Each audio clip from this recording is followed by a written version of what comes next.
साथियों, हमारे देश में बहुत सारी प्रथाएं हैं।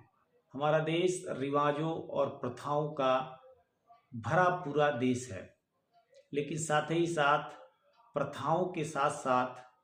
बहुत सारी कुप्रथाएं भी समय समय पर आती हैं और किसी न किसी समाज सुधारक के, सोशल वर्कर के जागने और जगाने पर समाज में एक क्रांति आती है, एक मूवमेंट आता है और उस मूवमेंट के माध्यम से उस प्रथा या जिसे कुप्रथा हम कह सकते हैं, उसका कुप्रथा का अंत होता है। और ऐसी कुप्रथाओं के अंत के लिए केवल एक व्यक्ति प्रतिनिधित्व तो करता है, लेकिन उसमें सहभागिता पूरे सोसाइटी की होती है, पूरे समाज की होती है और समाज के सभी वर्गों को इसमें अपनी महत्वपूर्ण भूमिका निभानी होती है। कुछ एक कुप्रथाओं की बात करें तो बाल विवाह, विधवाओं को नया घर बसाने से मना करना, यह भी एक प्रकार की कुप्रथा थी। कालांतर में देखा गया कि पहले सती प्रथा नामक एक प्रथा चलती थी, जिसमें पति के मृत्यु के बाद पत्नी को भी चिता में जिंदा बैठा दिया जाता था, वो भी उसी में जल करके भस्म हो जाती थी। तो इस प्रकार की कुप्रथाएं जो हमारे यहाँ भारत में व्याप्त थी, इसे भी किसी न किसी समाज सुधारक द्वारा क्रांति ला करके एक मूवमेंट के माध्यम से समाज के तमाम वर्गों को इकट्ठा करके उनके अंदर जन चेतना पैदा करके इन प्रथाओं को समाप्त किया गया था। इसी तरह से दोस्तों, आज का टॉपिक हमारा है एक प्रकार की कुप्रथा जो हमारे समाज में व्याप्त थी, जो बहुत जोर पे थी और जो धीरे धीरे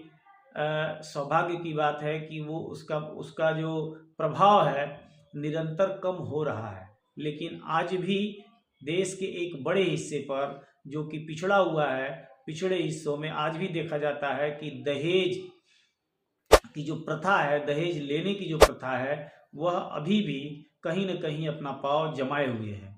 तो आइए हम और आप मिलकर संकल्प लें कि इस प्रथा को भी, जो पिछली तमाम प्रथाएं थी, कुप्रथाएं थी, उन प्रथाओं की तरह इसका भी समन और दमन हम और आप मिल करके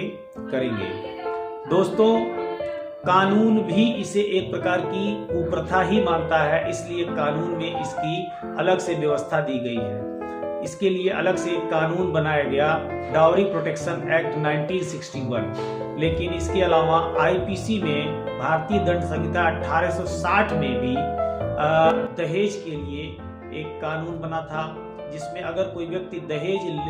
लेने के लिए या दहेज की डिमांड करता है और डिमांड पूरी नहीं होती है, तो किसी महिला की अगर डेथ करता है, दहेज में मृत्यु करता है, तो ऐसी स्थिति में वो अपराधी माना जाएगा और उसके लिए एक सजा का व्यवस्था दिया गया था, जो आईपीसी 1860 के सेक्शन 304 के सब क्लास बी में दिया गया था। और मैं आगे बताता हूं कि इसमें दहेज मृत्यु की परिभाषा क्या है। लेकिन सबसे पहले ये जानिए कि आईपीसी के जो सेक्शन 304 बी था, वो अब नए कानून भारतीय न्याय संहिता की धारा सेक्शन 80 से जाना जाएगा। भारतीय न्याय संहिता 2023 की धारा 80 ने, दूसरे शब्दों में आप ये कह सकते हैं कि भारतीय न्याय संहिता 2023 की धारा 80 द्वारा भारतीय दंड संहिता 1860 के सेक्शन 304 के सब क्लास बी को रिप्लेस कर दिया गया है। 304 बी को धारा 80 द्वारा रिप्लेस कर दिया गया है। आइए अब मुद्दे पे आते हैं और समझते हैं कि दहेज मृत्यु साबित कैसे होगा, कैसे किसी डेथ को हम डाउरी डेथ के रूप में देखेंगे या समझेंगे। तो इसके लिए इम्पोर्टेंट ये है दोस्तों कि किसी विवाहित महिला का विवाह अगर हुआ है और उसके विवाह हुए अभी 7 साल पूरे नहीं हुए हैं और उसकी मृत्यु किसी भी परिस्थिति में, यानी कि संदिग्ध परिस्थिति में, या उसके ऊपर चोट कारित करके, उसको जला करके, या उसका गला घोट करके, उसको हैंगिंग करके, या उसको जहर दे करके, किसी भी प्रकार के पॉइजनस डेथ अगर उसकी की जाती है, तो ऐसी डेथ को डाउरी डेथ समझा जाएगा। अब इसमें इंपॉर्टेंट चीज क्या है? इसमें सबसे इंपॉर्टेंट चीज जो पॉइंट आता है, जो पॉइंट की चीज है, जिसे नोट करने वाली जो चीज है, वो ये है कि उस महिला की मृत्यु के ठीक पहले यानी कि अगर मान लीजिए किसी महीने की 15 तारीख को किसी महिला ने डेथ किया और 1 तारीख से 15 तारीख के बीच में अगर कोई डाउरी की डिमांड की गई है जिसका सबूत लड़की के मायके वालों के पास अवेलेबल है, यानी कि उसके लिए कोई सबूत अगर है, चाहे पति के घर में या पत्नी के घर में किसी भी प्रकार का एविडेंस अगर मिलता है कि हाँ डाउरी की डिमांड की गई थी, चाहे वो रुपए पैसे की डिमांड की गई हो, मोटर वाहन गाड़ी की डिमांड की गई हो, जर जमीन जायदाद की बात की गई हो, या किसी भी प्रकार के वैल्यूएबल प्रॉपर्टी के डिमांड अगर की गई हो और इसका एविडेंस अगर है, तो निश्चित रूप से ये जानिए कि वह एक डाउरी डेथ है। और डाउरी डेथ में मैं आपको बता दूं आज की स्थिति ये है कि सेशन कोर्ट से तो बेल मिलना संभव नहीं है। ऑनरेबल हाई कोर्ट में भी अगर प्रॉपर एविडेंस नहीं है, उसके पास विवेचना में कहीं ऐसा ठोस आधार नहीं मिलता है कि हाँ इन्होंने डाउरी डेथ नहीं किया है, हैंगिंग है, या किसी भी प्रकार से उसे सुसाइड का अगर कोई हिस्सा, अगर एफआईआर का कोई हिस्सा, या अगर विवेचना के बाद इन्वेस्टिगेशन में कहीं कोई ऐसा पार्ट या किसी एविडेंस में किसी गवाह का, किसी साक्षी का कोई ऐसा बयान किसी पार्ट में ऐसा लगता है कि वो महिला किसी भी प्रकार से सुसाइड कर सकती है और डाउरी की कोई बात नहीं की गई थी, तभी बेल मिल पाना संभव है। अदरवाइज पति की बेल तो संभव बिल्कुल नहीं है। पति के साथ साथ उसके सभी परिवार वाले इसके लपेटे में आते हैं। तो इसलिए डाउरी डेथ जैसी समस्या और कुप्रथा से बचना आवश्यक है। इसके लिए महत्वपूर्ण कदम आपके द्वारा और हमारे द्वारा उठाए जाने चाहिए। और इसमें सबसे इम्पॉर्टेंट ये है कि डाउरी एक कुप्रथा है और इसे समाप्त करने के लिए पहल हमें और आपको करनी होगी। तो निश्चित रूप से ये जानिए दोस्तों कि कहीं न कहीं यह हमारे समाज में एक वैमनस्यता और ईर्ष्या की भावना पैदा करने वाला एक प्रथा है। इस प्रथा का समाप्त होना निश्चित रूप से आवश्यक है, जिसे कानून में भी एक बहुत ही जघन्य अपराध यानी हीनियस ऑफेंस के रूप में देखा जाता है। और इसके लिए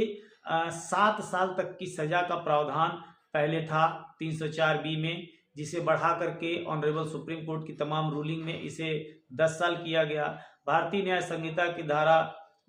संहिता 2023 की धारा 80 में इसे परिभाषित किया गया है और इसमें न्यायाधीश के विवेक पर निर्भर करता है, जिसे वो 7 से 10 साल और इसके बाद वो आजीवन कारावास या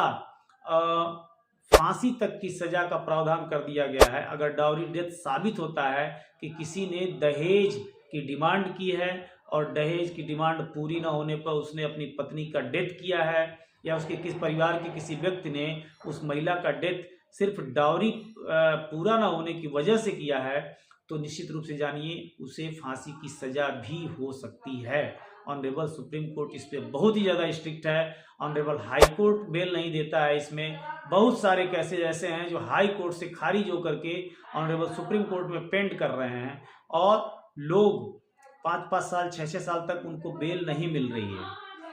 तो ऐसी स्थिति में हमारा और आपका परम कर्तव्य है कि इस प्रकार के जो सामाजिक कुरीतियां हैं इनका पुरजोर विरोध करें और इसके लिए पहल करनी पड़ेगी, आगे आना होगा, क्योंकि बेटियां सबके पास हैं, बेटे सबके पास हैं। तो परिवार में शांति और सौम्यता बनाए रखने के लिए परिवार की गार्जियन का ये महत्वपूर्ण कर्तव्य बनता है कि किसी भी